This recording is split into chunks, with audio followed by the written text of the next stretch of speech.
بالله من الشیطان الرجیم بسم الله الرحمن الرحیم. دا د الله تعالی لاک لاک شکر دی چې په دې خاوره باندې اول ځل د سټیټ بینک په سطح باندې په دومره لوی پیمانه وپد د سمال چیمبر وپد او د مینرز والا او ټول اسوسییشن او ټریډ باډي دا ټول رايوځای شو.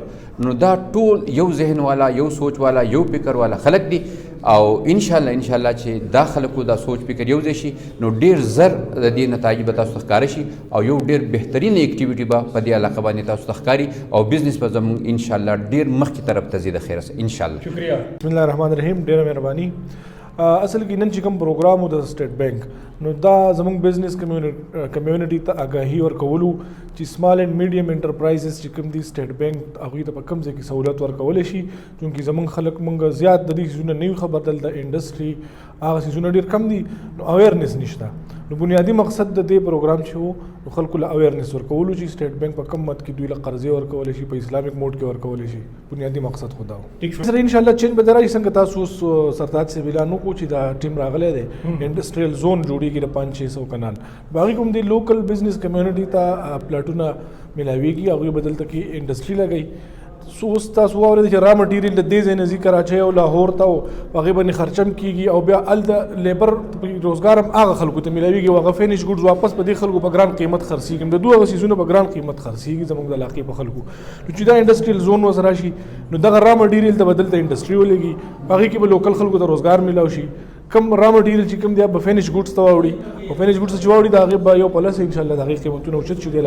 د تاسو ته پته چې نننی فورم چې زمونږ غوونه دا د اس ایم ای سیکټر چې کوم د سټیټ بینک طرف نه و دا د کوم چې زمونږ اس ایم ای سمال میډیم انټرپرایز د بزنس والا دوی ته اویرنس ورکولو. تاسو ته پته ده چې د دې ځای کې الحمدلله زموږ په ایریا کې اسلامیک پوینټ اف ویو سره بینکینګ شته نو زمونږ د څومره بزنسمین چې دي څومره ډېر خلک د دې نه مستفید کېدلی شي او د بزنس دپاره ګروتینګ دپاره په اسلامیک موډ کې د بینک سره ډېر داسې پراډکټ دي چې هغه اخیستی شي په هغې هغه خپل بزنس ته ګروت ورکولی شي. نو زما خو د ټولو د سټیټ بینک نه د دې ټولو نه هغې ته ریکویسټ انشاءالله چې د ځګي چې کوم مسالې پوینټ اف ویو شوې مسالې وویلې شوې چې هغه زر ته زر په دې عمل وکړی شي انشاءالله او دا حل شي. باقي د چیمبر په وساطت سره مونږ ډېرې هلې ځلې منډې وړې زمونږ ملګرو د صدر صاحب په نګرانۍ کې عمران بھائی ټول مونږ تلي وو د بي ام پي ګروپ مونږ ته ډېر غټ پروټوکول او ډېر زیات عزت مونږ ته راکړی دی. هغې زموږ هره خبره منلې ده. مونږ د سمال انډسټري زون دپاره چې کومه خبره کړې وه الحمدلله هغه نن د هغې باندې ورکینګ روان شو. دلته به ډېر زر سمال انډسټري زون د هغې نقاط وکړی شي انشاءالله سمال انډسټري زون به راشي دې علاقې ته به ترقي میلاو شي. د هغې سره سره مونږ دویم د چیمبر دپاره د آفس د منډه تړل شروع کړله انشاءالله. نو ډېر زر ده چې انشاءالله مونږ به د علاقې ته د لوور د چیمبر آفس انشاءالله هم راوړو هم به یې جوړ کړو انشاءالله دې علاقې له به ترقي ورکړي. اصل کې زموږ صدر صاحب هم ډېرې ښې خبرې وکړې بیا وجید بھائی هم خبره وکړه زموږ د خلکو لا د خاورې ترقی ورکول دي چې موږ د خلکو لا څه ترقي ورکو د خاورې له ترقي ورکو موږ د هغه په جدوجهد کوو. الحمدلله نن چې کوم دلته انډسټري زون الحمدلله راځي هغه زموږ په وساطت سره راځي په هغې پسې موږ انتهایي زور لګولی دی او الحمدلله دا د الله نه امید ساتو.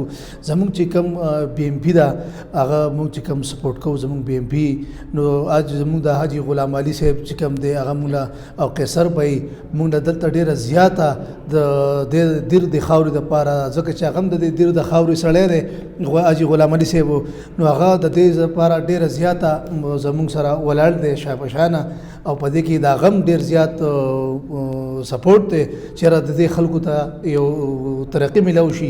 نو که دلته انډسټریان انشاءالله چې د خیره سره انشاءالله زر تر زره به راشي دې کې څومره خلک چې په روزګار کېږي نو هغه به د دې د خاورې د دې علاقې د دې خلکو به الحمدلله روزګاري دلته هغه به دلته په ترقي بار ملکونو ته به چې کم دا خلک ځي سعودي دوبۍ ته مزدورۍ له ځي نو د هغه نه هم د خیره سره دا خلک دلته په روزګار شي انشاءالله د هغې نه هم خلاص شي بیا به خلک دلته راځي د روزګار دپاره.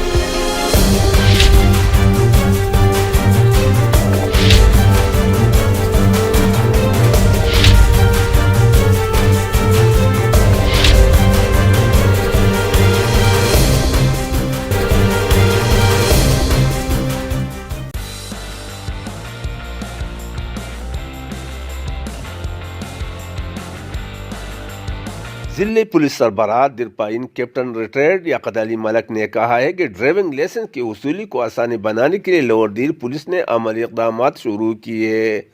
اور ابھی ڈرائیونگ ٹیسٹ پاس کرنے کے فوراً بعد امیدواروں کو ڈرائیونگ لائسنس مہیا کیا جائے گا۔ ان خیالات کا اظہار انہوں نے ڈرائیونگ ٹیسٹ گراؤنڈ کا وزٹ کے موقع پر ٹیسٹ آئی ہوئی امیدواروں سے گفتگو کرتے ہوئے کیا۔ کرتے ہیں پہلے یہاں پہ جو گاڑی جس پہ ٹیسٹ ہوتا تھا اس کے لوگ پیسے دیتے تھے، ایسا ہی ہے؟ ابھی ہم نے اس کو ختم کر دیا، کوئی بندہ پیسہ نہیں دے گا کسی کو۔ ہم آپ کے لیے آسانی پیدا کرنا چاہتے ہیں اور آپ کے لیے ہم ایسا سسٹم کرنا چاہتے ہیں تاکہ آپ کو ناجائز 1 روپیہ بھی نہ دینا پڑے۔ ضلع پولیس سربراہ نے ڈرائیونگ ٹیسٹ کے مختلف مرحلوں کا معائنہ کیا اور اس میں مزید بہتری کے لیے ہدایات جاری کی۔